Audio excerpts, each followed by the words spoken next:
Lisa Raleigh's Back to Basics, brought to you by Serta. Serta, available at the following stores. Today, the run is confronted with a bewildering assortment of different shoes, each with a specific distinguishing feature. Is all this fuss really necessary? Lisa Raleigh chats to an expert. Nori, what is the purpose of wearing a running shoe? Well, we were born with all the equipment we need. We evolved over 14 million years and we have a very flexible shoe.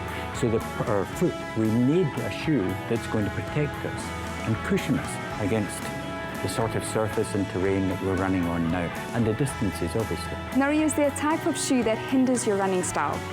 Yeah, any shoe that's going to work against the mechanics of the foot, the natural flexibility of the shoe, is going to be a problem for a majority of people.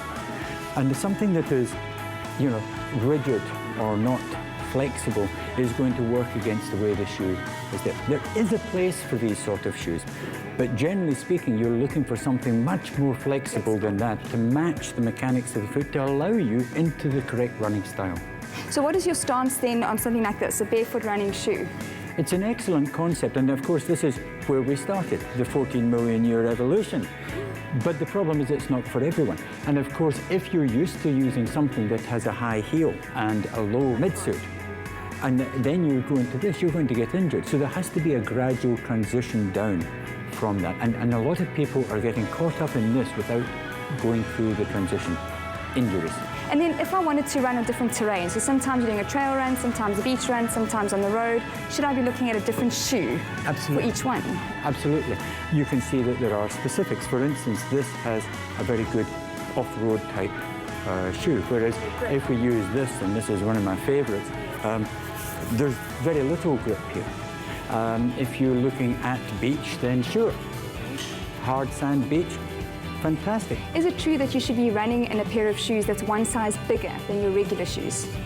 Well, size is really a personal thing, so it's not a rule that you should use. The best rule is to have someone standing and then put your thumb, and a thumb width at the front is generally the minimum you should have for any distance run. We all have our firm favourites that we don't want to throw away, but when do we know when to bin our shoes?